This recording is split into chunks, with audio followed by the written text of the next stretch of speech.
Most things in life are not engineering. Perfect. Fantastic. We've sheared off the plastic mic holder from the top. Right, it's surviving. Can you hear me? Okay, can we just check that the guitar works and is connected up, etc.? Is it all right? Yeah, voice level all right for you? Yeah, I think so. Got enough? Okay. Maybe a little bit higher.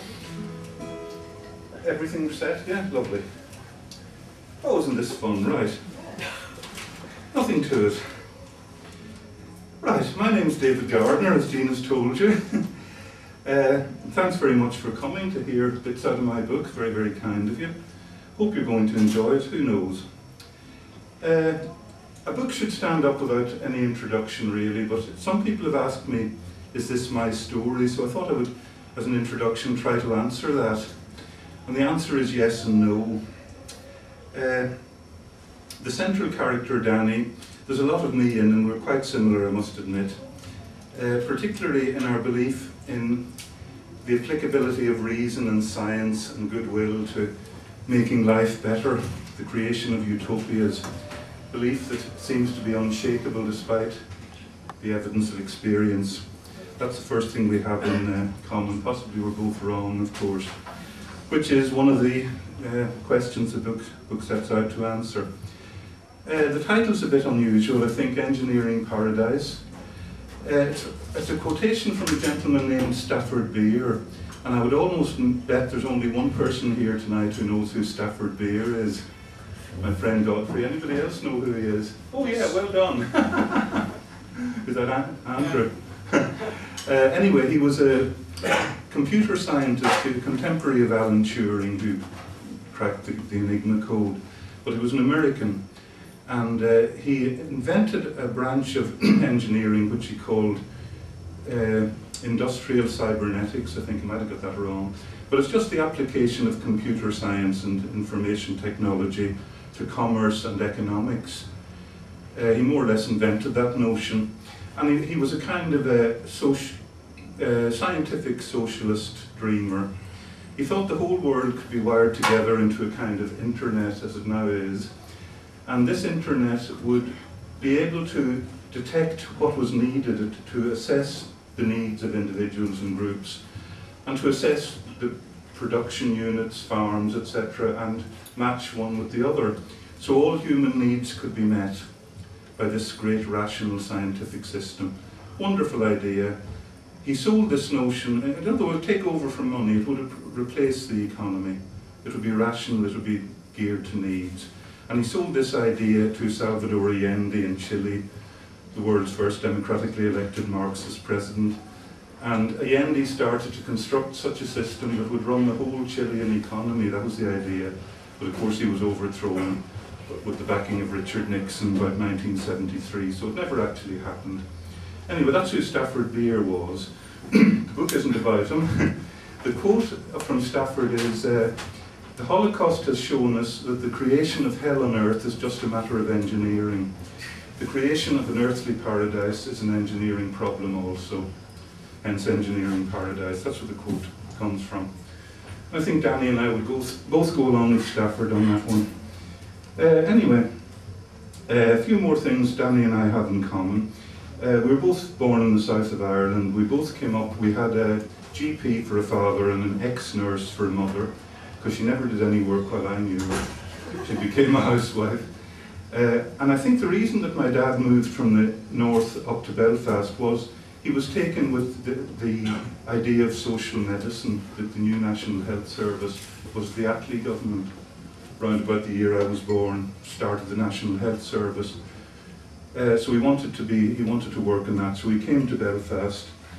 And well, there's not a lot, I don't want to go on too long, so I've got a lot to read. My teenage years were spent in Belfast. I was a kind of a bit of an outsider, sort of a geekish character, you know, with lots of hobbies, building little radio sets, model aircraft, boats, all sorts of things like that, and of course writing. Not very many friends, happier with adults than people of my old age. My own age, I meant to say. Quite happy with people of old age.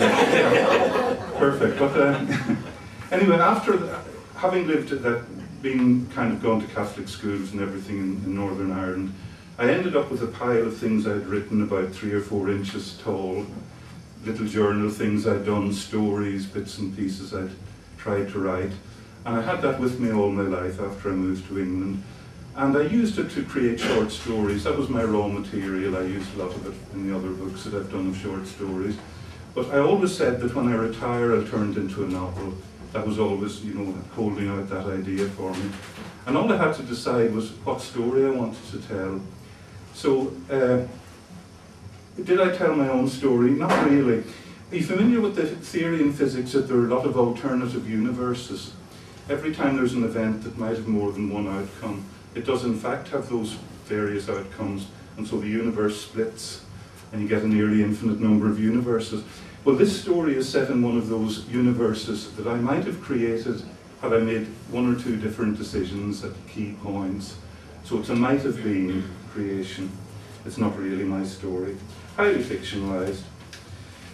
Okay, better get going after all that. I'm going to run out of time before I've read anything. The story begins in Danny's Roman Catholic Grammar School at about 20 minutes past 9 on a sunny May morning in 1964. Danny Gallagher! The name rebounded from the cold green plaster of the corridor. Danny felt a shiver ran down his neck.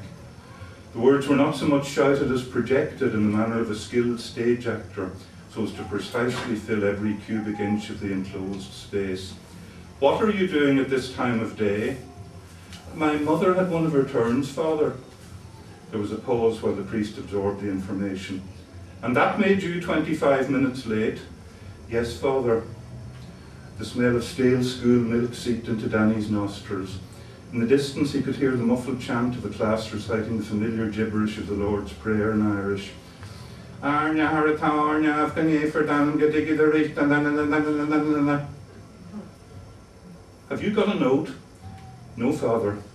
Come into my office. I've been meaning to have a talk with you anyway. Danny wiped a bead of sweat from the bridge of his nose and walked towards the still figure.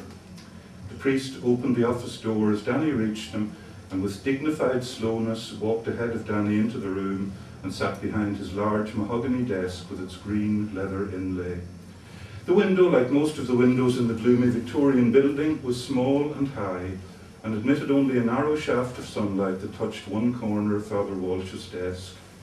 Within it, tiny dust motes floated endlessly downwards.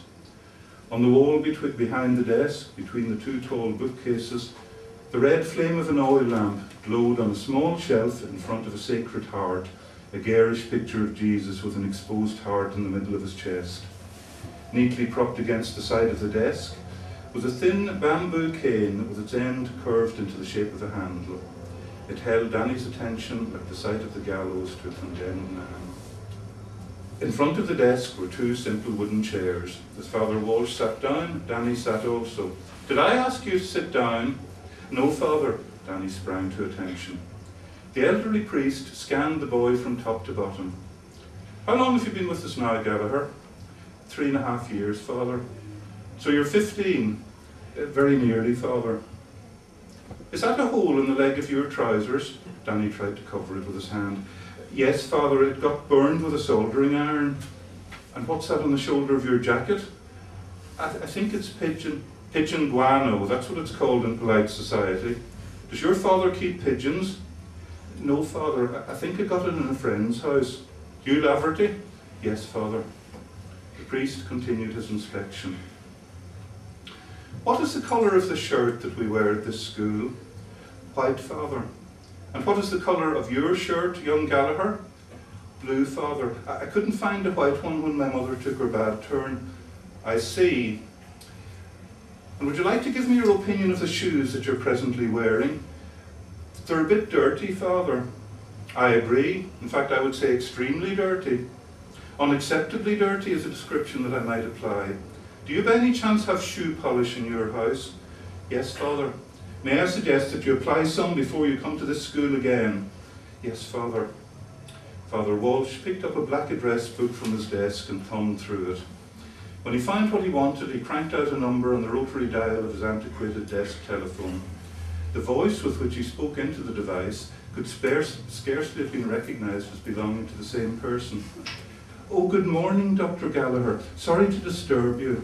It's Father Walsh at the school. I have your son here, and he tells me that Mrs. Gallagher is unwell this morning." "Oh, I'm very sorry to hear that." "Yes, I understand. We'll include her in our lunchtime prayers. Thank you, Doctor." He put down the phone. "May I go to science now, Father?" Walsh gave him a cold look. "Sit down, boy." Use of the term boy suggested trouble. Danny obeyed. Walsh paused for a few moments. "Your family background is somewhat different to that of the other boys at this school." The priest spoke slowly to lend theatrical weight to his words. "You may see this as a burden. Perhaps the children of artisans victimize or tease you. I don't know. But having the background that you do is in fact an enormous opportunity and privilege. You come from a home where learning is respected and encouraged. You are surrounded by highly educated adults. You live in a world of books and newspapers, art, culture, intelligent conversation. Isn't that so?" "Yes, Father." Danny didn't really recognise this picture, but if it was the one Father Walsh wanted to believe in, that was fine with him. His own perception of his home life was of something more akin to a boxing ring, in which the two contestants continuously chased each other around in circles, looking for a gap in the ropes. "Your privileged life brings with it great responsibilities," Father Walsh continued. "To the other boys here, you represent a kind of role model. Education, after all, is the product on offer. You come from an educated and professional family. The boys look up to you for an example. How you dress, how you speak, how you behave, these things matter more in your case than in the case of the other boys. You understand what I'm saying?" "Yes, Father." "That's why I find it necessary to point out to you those areas in which you are not setting the example that you should be. What's that in your pocket, boy?" The priest made a beckoning gesture for Danny to hand it over. The sudden jump in the flow of Father Walsh's monologue made Danny start. He drew the object from his trouser pocket, standing out of his chair to do so. "It's a valve, Father," he explained in a meek voice, placing it in Walsh's outstretched hand. "One of those glass tubes out of a wireless set?" "Yes, Father." The priest twirled it between his fingers and looked at the metal components inside. "And what would this do if you had to fall on the playground?" "Probably break, Father." "Exactly so. And then what would happen? Shards of glass in your leg? All kinds of sharp pieces of metal sticking into you? Heaven knows what chemicals injected deep down under your skin." "I don't think it contains any chemicals, Father." "Don't you indeed?" The priest slipped the offending object into the side drawer of his desk. "You may have it back when school is over. Why did you bring it to school anyway?" To give it to somebody, Father. Somebody is trying to make a radio set." "Ah, yes, radio sets. Quite the radio expert, aren't you?" "I read Practical Wireless, Father. I make radio sets as a hobby." Father Walsh paused again, looking Danny straight in the eye. "So I am informed." He opened another lower drawer and took from it a small red lapel badge bearing the face of a Russian astronaut and placed it on the desk. "This was confiscated from a boy in Father McCormick's class. The boy said he got it from you." "Yes, Father, it's a Yuri Gagarin badge. I got them from Radio Moscow. Yuri Gagarin was the first man in space." "I know who Yuri Gagarin is, but do you know what Russia is? What the Soviet Union stands for?" Danny was out of his depth and did not answer. "It's a godless country where Roman Catholic Church is banned and anybody who practices their religion is thrown in jail. No religion is allowed except the worship of the state and the Communist Party. People get dragged out of their beds in the middle of the night and thrown in prison cells, more often than not taken out and shot without a trial. The newspapers and the radio and the TV are all controlled by the state, and anybody who disagrees with the government is executed. People can't leave the country or travel abroad.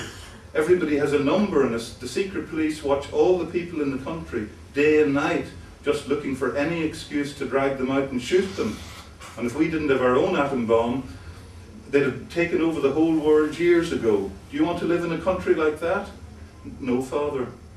"Well, why are you distributing the badges then?" "They're just about Yuri Gagarin, Father, about flying in space. They're communist propaganda, boy, an attempt to corrupt the minds of Ireland's young. Do you even know what the words on the bottom says?" Danny picked up the badge and with some difficulty read out the Russian word. Hayuxamir, Father. I know what it says, but do you know what the words mean? They have two meanings, Father, like a kind of pun. Science for peace and science for the world. Are you trying to be a smart aleck? No, Father. The priest grabbed the offending badge and tossed it back into the drawer. I don't want to hear that you've been distributing anything like this ever again. This is a liberal institution, but the line has to be drawn somewhere. And if I hear about anything like this coming from you again, you're out of this place on your ear. I don't care who you are or who your father is. A line has to be drawn. Do I make myself clear? Yes, Father. Now, go and join your science class. Let that be an end to it. That is an end, at least to chapter 1.